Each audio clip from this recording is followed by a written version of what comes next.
Shalom, bom dia para todos. Mateus 27, versículo 29, diz assim: E tecendo uma coroa de espinhos, puseram-lhe na sua cabeça, e em sua mão direita uma cana, e ajoelhando diante dele, o escarneciam, dizendo: Salve, Rei dos Judeus. Pai, no nome do teu Filho amado Jesus Cristo, nós queremos te louvar, porque o Senhor tem sido conosco. O Senhor tem sido a vida dentro de nós. Nós não merecemos, mas o Senhor é bom. Quero, meu Pai, te agradecer por cada vida que está aqui, por cada vida que está ouvindo essa mensagem. E que o Senhor nos transforme pela tua palavra. Que o teu Espírito nos preencha todos os espaços vazios que há dentro de nós. Senhor, eu peço ao Senhor que o Senhor traga a revelação da tua palavra, porque ela é Espírito e vida. Te pedimos também, meu Senhor, que o Senhor se faça presente aqui. Senhor, vem, meu Senhor da glória, e trabalha no nosso meio. E desde já nós já declaramos, ordenamos, todo espírito que não louva ao Senhor, que ele não tem permissão para estar neste lugar, volte por 7 caminhos, como diz a palavra do Senhor. E que os teus anjos estejam de prontidão nessa casa. E que todo peso, todo cansaço, toda distração, todo sono seja retirado, banido do nosso meio, pelo poder que há no nome do Senhor Jesus Cristo. Amém, irmãos? O texto esse versículo de Mateus 27, ele diz que colocaram em Jesus uma coroa de espinhos, em meio à crucificação. A crucificação, irmãos, ela não tinha um propósito só de matar o corpo, mas de expor a pessoa, de envergonhar, de humilhar, de maltratar, de expor perante a sociedade. E não é diferente. É assim que o nosso adversário trabalha. Ele não nos impôs uma coroa de espinhos. Ele nos expôs a vergonha, a humilhação. Isso ele faz todos os dias com aqueles que não estão em Cristo ou que não querem se submeter ao senhorio de Cristo. Se você parar para analisar, o que é uma coroa? Coroa aponta para reino e cabeça aponta para governo.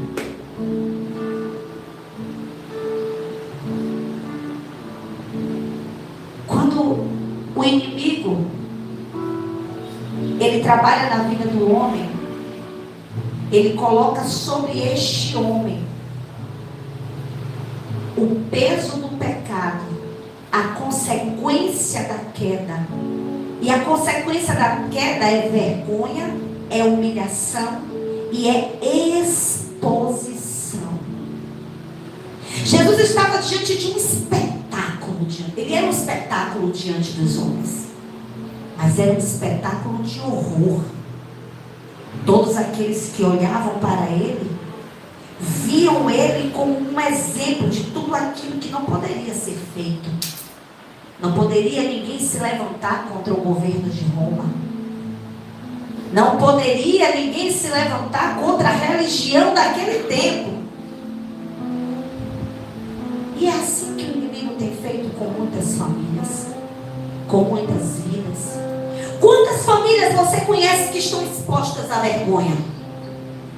Quantas mães você conhece que estão sendo envergonhadas? Quantas casas você conhece que estão destruídas?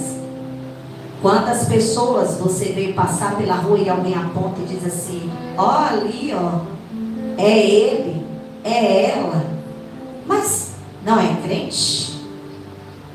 Isso é exposição, irmãos. Isso é vergonha.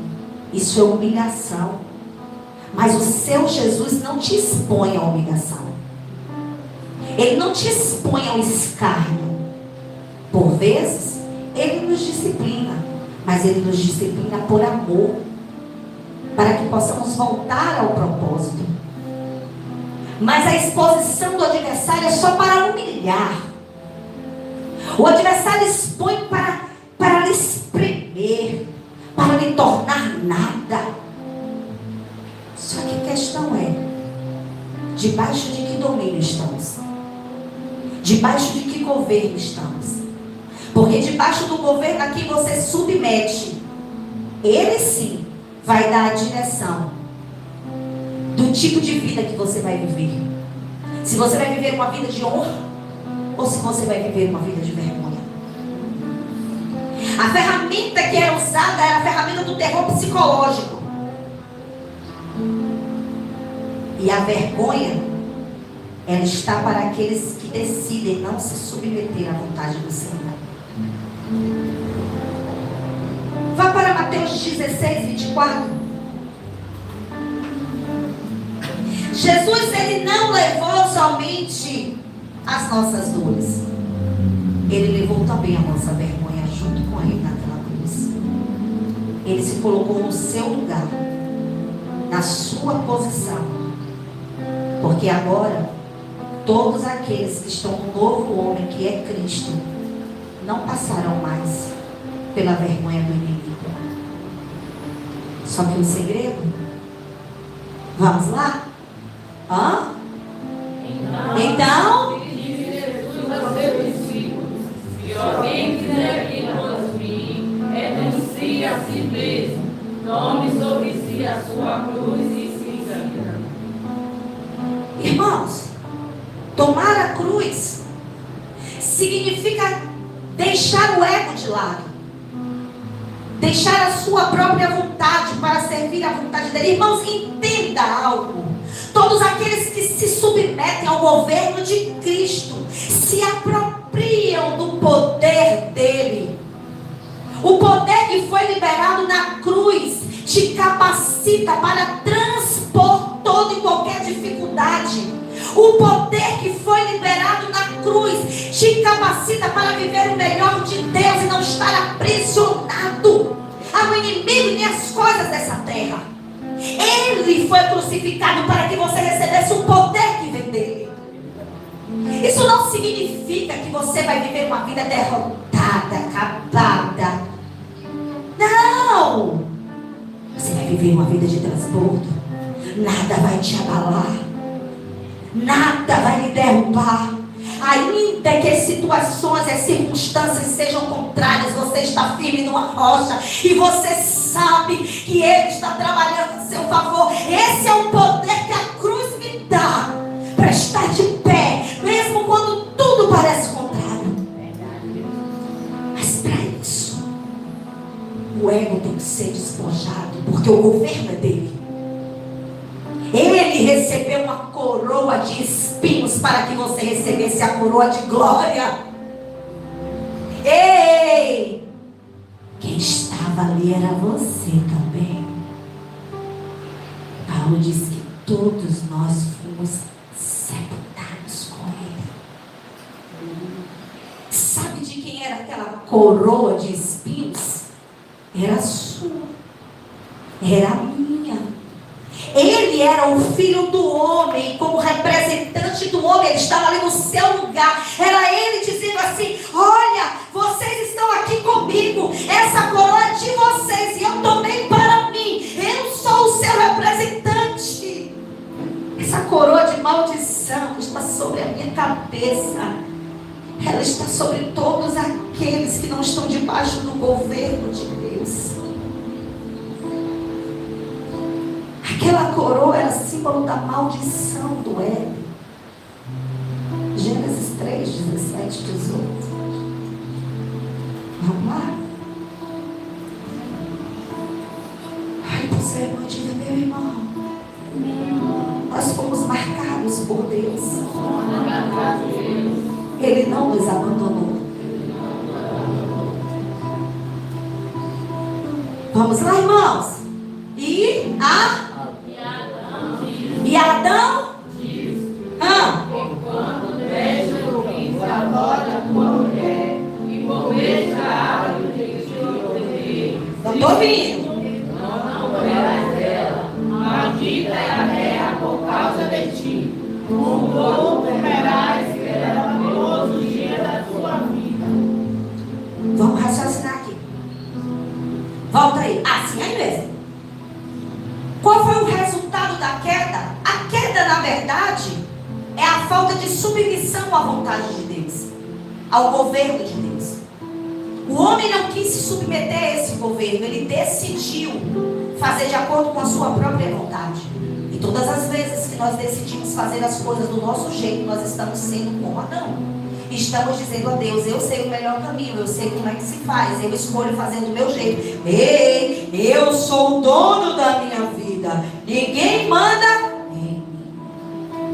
E aí quando o homem decide viver a sua própria vida, fazer do seu jeito, Adão fez isso. E por causa disso, Deus mostra o resultado de todo aquele que não quer viver debaixo da soberania e do governo de Deus. Espinhos e cardos também te produzirá, e comerás a erva do campo. 19.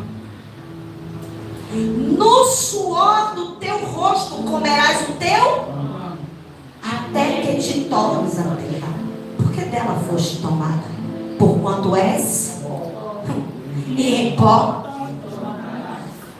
O homem vivia a abundância de Deus no jardim. A terra entregava toda a sua novidade. A terra entregava 100% daquilo que era plantado. Quando nós decidimos viver debaixo do governo de Deus, debaixo da soberania de Deus, nós temos acesso a desfrutar de tudo que Ele tem. E ainda que as coisas sejam contrárias, Deus sempre vai mostrar para você uma rota nova. Deus sempre vai fazer um novo caminho para nós. Só que quando você para entender o que significam os cardos e os espinhos, é um problema na agricultura. Porque o homem, ele arava a terra, ele plantava, e dessa mesma terra surgiam espinhos e cardos. E o que é que eles fazem? Eles sugam os nutrientes da terra. E eles começam a crescer e a sufocar a plantação. Ele tira a luz das plantas, e sem luz, como se faz a fotossíntese? Como as plantas, os frutos vão ser frutíferos? Como as plantas vão ser, os frutos vão ser de boa qualidade? Se eu não tenho luz abundante, se eu não tenho nutrientes na terra. E agora, o homem tem que suar. Por quê? Porque agora ele vai ter que ter um esforço a mais. Ele vai ter que trabalhar mais. Porque agora os espinhos estão nascendo, os cardos estão sufocando. Ele precisa da sobrevivência. As plantas, os frutos, eles não nascem de boa qualidade. Ele começa a perder muitos frutos. E agora ele precisa trabalhar mais. Ele precisa suar mais.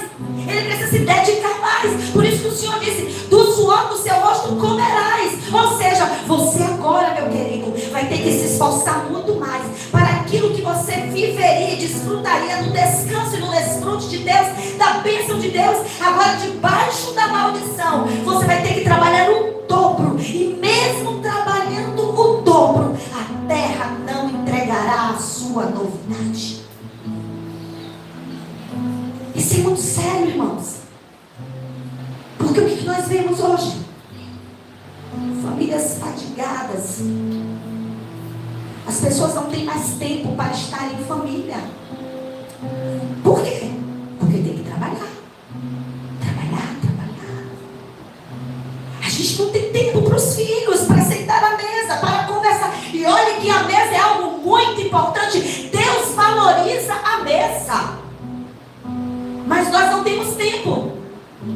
Nós não temos tempo para disciplinar os nossos filhos. Nós não temos tempo para ouvir o que os nossos filhos têm a dizer, porque a gente anda muito ocupado. A gente não tem tempo para conversar com o nosso marido, com a esposa. O casal já não desfruta mais da mesa. Por quê? Porque tem que trabalhar dobrado. E mesmo trabalhando dobrado, às vezes a conta não fecha. Isso é resultado do reino. Isso é resultado do homem ter saído do governo e debaixo da submissão de Deus. É por isso que fazemos tanto, corremos tanto, e no final da vida, muitos olham e dizem assim: o que foi que eu fiz de toda a minha vida? Mas não é isso que o Senhor tem para nós. O que o Senhor tem para nós é uma vida frutífera, é uma vida abundante. Vamos para Mateus 13, versículo 7. Essa é a realidade de muita gente. Suor e fadiga, sem nenhum retorno. Mateus 13, 7 diz aqui, diz o quê? E outra? E os espinhos?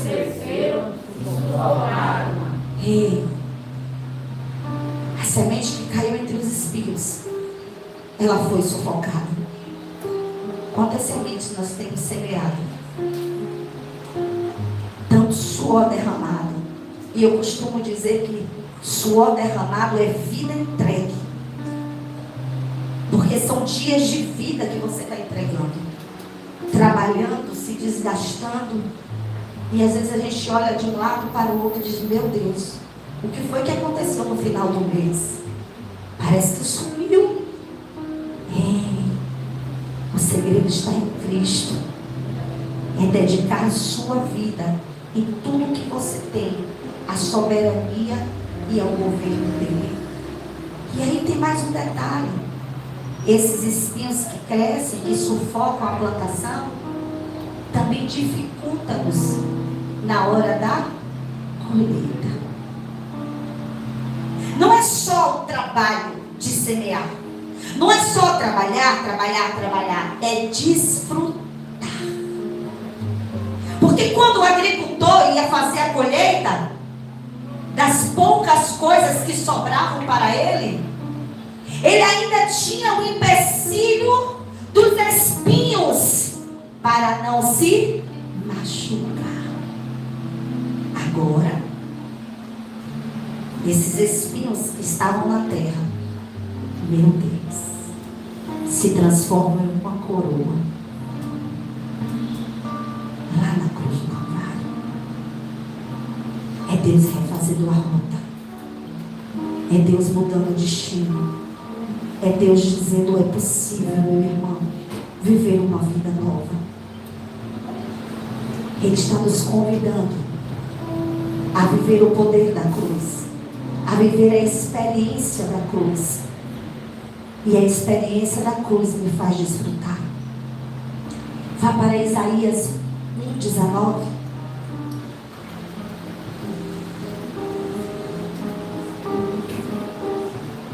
Isaías 1:19. Como é?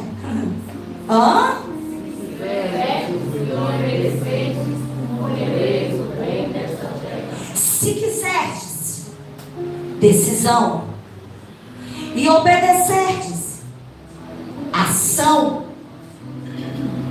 comereis o bem desta terra. Se você decidir, mas não adianta decisão sem ação. Não adianta você dizer: eu vou fazer e não fazer. Se você decidir e você agir, você vai comer o melhor dessa terra. Mas sabe qual é o nosso problema? Somos seletivos na obediência. Temos um péssimo hábito: a obediência parcial. E a obediência parcial é desobediência contra Deus. Obedecemos naquilo que não nos custa nada. Obedecemos quando quando está tudo bem. Mas quando Deus requer mais um pouquinho, a gente diz: ah, Senhor, aí eu não consigo. E como você quer viver a novidade de Deus? Como você quer experimentar o poder da cruz na sua vida, nos seus negócios e na sua casa? Ei, meu irmão, o que o Senhor tem para você se estende de você para as suas gerações. Ele disse que a descendência do justo, o salmista disse, a descendência do justo será poderosa na terra. Então há uma bênção que está estendida para os nossos, mas é a descendência do justo. Não é sobre a descendência, mas é sobre o justo que obedece. É por causa de você. Foi por causa de Davi que Deus não se esqueceu da sua linhagem. E é por causa de uma decisão nossa que o Senhor se lembrará dos nossos. É por causa de um posicionamento nosso que Deus fará grandes coisas. O Senhor sabe, Ele conhece as nossas desobediências. E é por isso que Ele nos convida a tomarmos a cruz e seguirmos. Volte para Mateus 27, 29.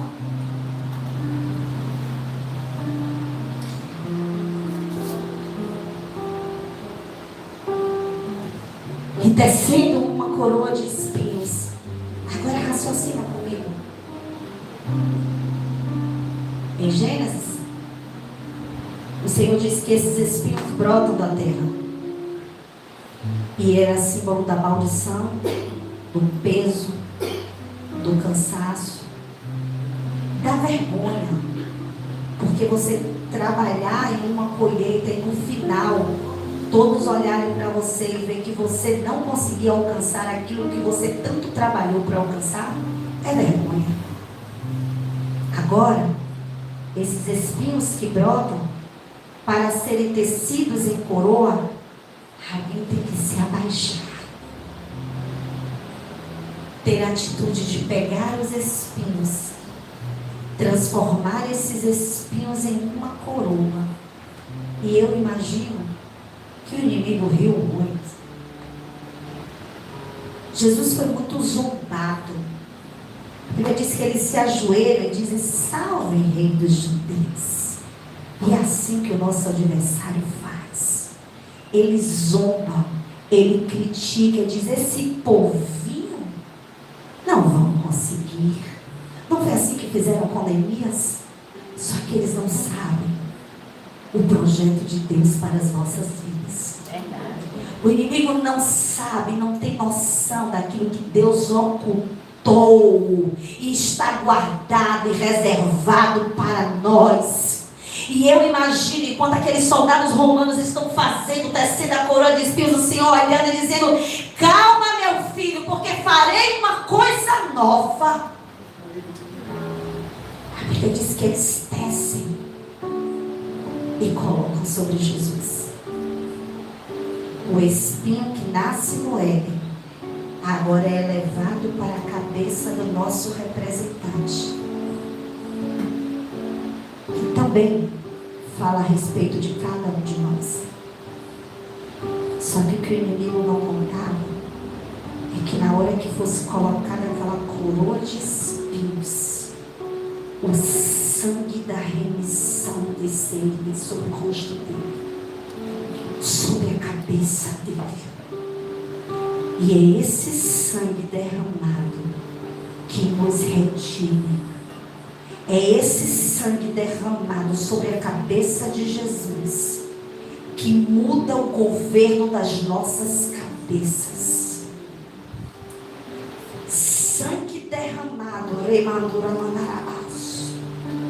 Ele não contou com isso. Ele não imaginou que na hora que ele estava escarnecendo e fincando uma coroa de espinhos para machucar, para zombar, para maltratar, o nosso Deus estava reservando um sangue puro e incontaminado e dizendo: olha, meu filho, não te preocupas, porque este sangue garante a redenção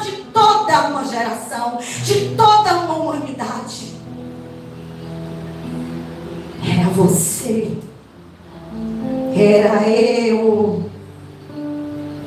A nossa coroa foi manchada de sangue. E porque ela foi manchada de sangue, a sua cabeça agora tem novo governo, meu irmão. Não aceite viver oprimido. Não aceite viver uma vida de vergonha, de humilhação. Declare nessa manhã: sobre a minha cabeça está o sangue de Jesus, e é Ele, que me devolve o governo. O governo de Cristo está sobre mim, sobre a minha cabeça, por causa do sangue que foi derramado. Todas as vezes que o inimigo quiser expor a vergonha, diga para o mundo espiritual: eu nem tenho mais sobre mim uma coroa de espinhos, porque Ele levou a coroa e trouxe para mim uma coroa de glória. E eu sou participante deste reino, desfruto de tudo que esse reino tem para a minha vida, mas eu também vivo debaixo de um governo, e o governo a quem eu pertenço é o governo de Cristo. Vai para 1 Pedro 5, já estamos encerrando, versículo 4.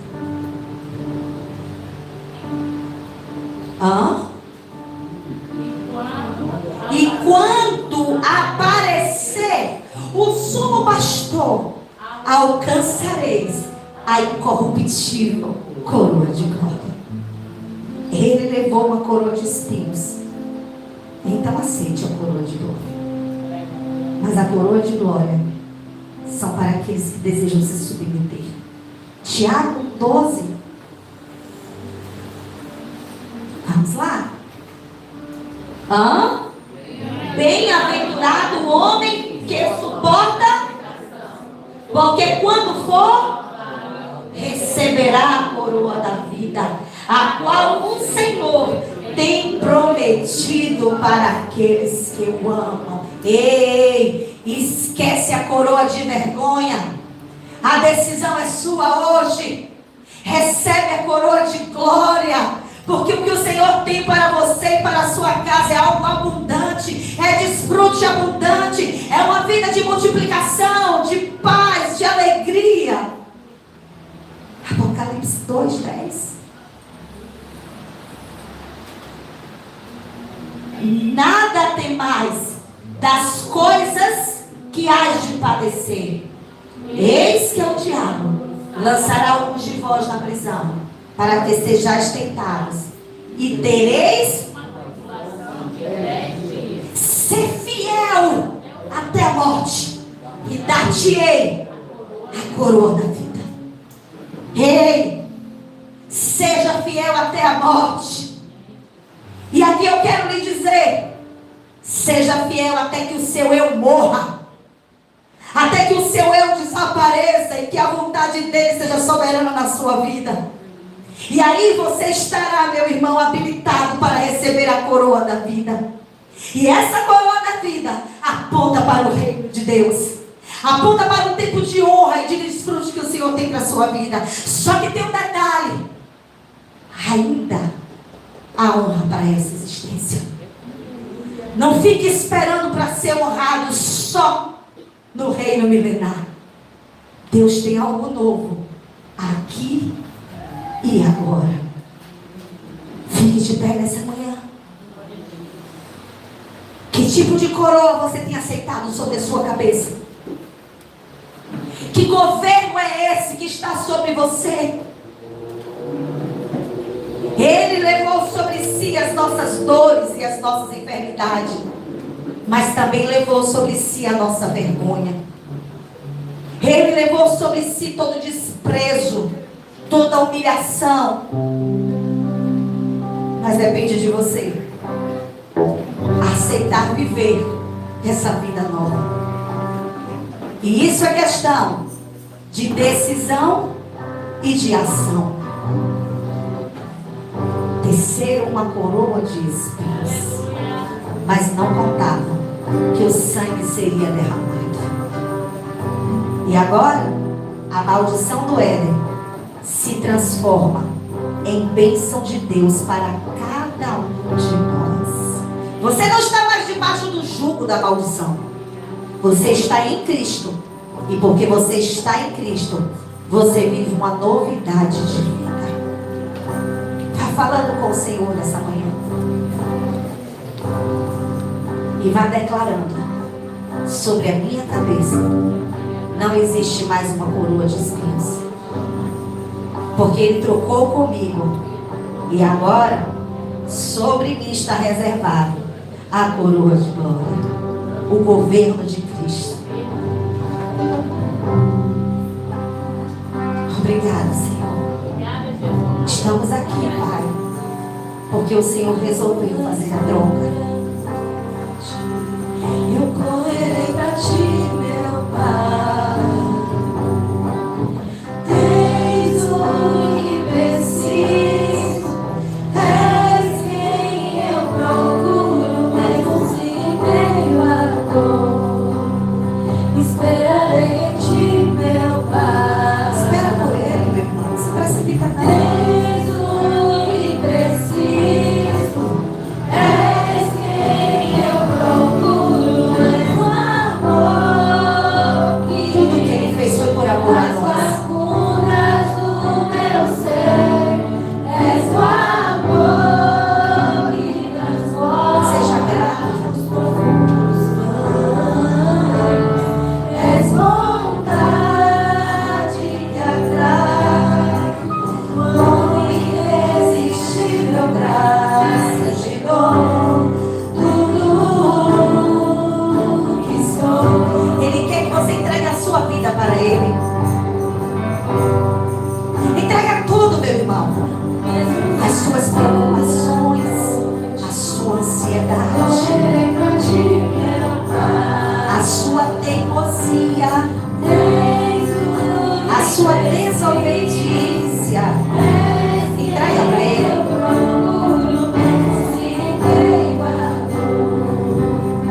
Esperarei em ti, meu Pai. Tens o que preciso, és quem eu procuro, és o amor que enche as lacunas do meu ser, és o amor que transforma os profundos vãos, és vontade que atrai, quão irresistível graça eu te dou tudo que sou.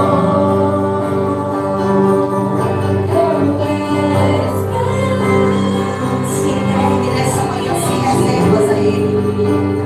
Deixa Ele agir na sua vida. Não queira viver uma vida independente de Ele.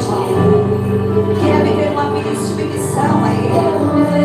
E você vai experimentar o melhor de Deus. E eu te dou tudo que sou. Meu Pai, aqui estão os teus filhos. Eu quero apresentar cada um deles ao Senhor. O Senhor conhece as nossas dificuldades, Pai. Mas eu sei que o Senhor é poderoso para fazer infinitamente mais. Então trabalha na vida dos teus filhos e nos ensina a cada dia qual é o caminho, Senhor, para vivermos a plenitude daquilo que o Senhor tem. Nós te agradecemos, Jesus, nessa manhã, porque o Senhor trocou conosco. O Senhor viu que não suportaríamos viver com o peso de uma coroa de espinhos, de um governo satânico sobre nós. O Senhor retirou de nós e colocou sobre si. Muito obrigada, Jesus. Nós nos apropriamos neste dia da sua coroa de glória, do seu reino e da vida que o Senhor tem para nós. Obrigado, Jesus. É por isso que estamos aqui, Hoje nós podemos desfrutar da mesa da comunhão com o Senhor, porque um dia o Senhor se fez maldito para que os malditos fossem benditos e tivessem acesso à mesa. Muito obrigada, Jesus, por teu amor. Esta igreja, Senhor, ela te agradece. Que Deus abençoe a sua vida, que Deus abençoe a sua casa e a sua família, no nome de Jesus.